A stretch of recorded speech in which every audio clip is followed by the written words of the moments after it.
alam makatikim man ng kaldo kahit maliit ang banig. Basta't mapasangdan, diretso dito magpakuyog para umaranda. Pero okay lang, alam ko naman na pogi pa ako kaysa dyan. Kahit saan mo patignan, ako pa rin ang bas lamang. Walang laman Aking isipan, kundi ikaw mahal. Subalit nagising na lang ako kasi puwet ko kinakalkal. umaandar na nga sa isip ko na ikama na kita. Sinasaktan na nga nila ako, nakangiti ka pa. Ano nga bang kinakain mo? Pwede bang makahingi ako? Ganyan pala ugali mo, Ang damot-damot mo. ipagtatapat sa'yo ngayon di na kita pantasya. Amuyin mo pa ako para ka lumibot sa Asya. Buong kubeta ipapamana sa iyo. Okay na sana ang lahat, bakit gumimik pa kayo? Palagimik ka lang, ayaw ko na maglasing pa.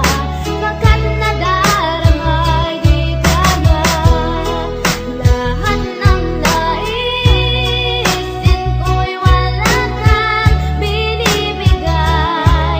Kaya't hindi na kita mahal. Pagbigyan mo naman ako, minsan ka lamang sapakin. Pagkatapos naman nito, di na muli pang hihiling. Huwag mo naman palampasin na gabing ito na walang ilaw. Dadahan-dahanin ko, basta wag ka lang sisigaw. Mababitaw pagkat dumami ang aking pasan-pasan. Lumipas ang ilang buwan hanggang ngayon nangihirap. Kay among negro na may gawa ng Marlboro, Hope at Philip. Di na nga makasinga, ilong ko'y lalong nagsikip. Napapabigit na nga sa aral, halos ako ay maluwa. At kung peligro nga ito, muntik na ako mawala. Binaliwala ang matsakaw sa may dibdib mo may tinapay. Ako mismo di naniwala na sa'yo pa bumigay. Ipinalagay ko pa ang lahat sa loob at pagkatapos ngayon ikay akin Palalamunin na at sapatos. pagkatapos ibibitin, di na muli pang titinggin. At kung palagimig lang ito, hindi na ako maglalasing.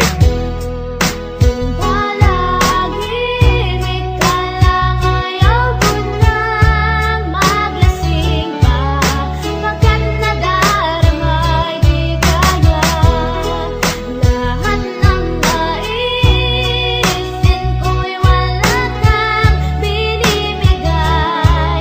Kaya't hindi na kita mahal. Dapat ko nang sintasan na dyan sa lipitan na walang hanggan. Sapatos na inalay mo, hindi ko to gagasgasan. Sabihin mo lang, sige lang, ibibigay ko to sa buang. Di ka ba makapaghintay? Papitik naman isa lang. Ha, ha, ha, ha, ha, ha, ha. Hehehe. Mamabaga ang tenga ko sa lakas ng iyong bitek. Magpuputek ako parate pag ikaw ay nakapiling. Hasta la vista, baby, ako'y napraning. Tubuhin muna ang tatlong lasing, wag lang praning. Sabihin mo lang kung nasan ang tubo upang aking hampasin ng iyong binte. Tsaka kamay, Ang ulo mo para patay. handang-handa na maghintay sa langay pag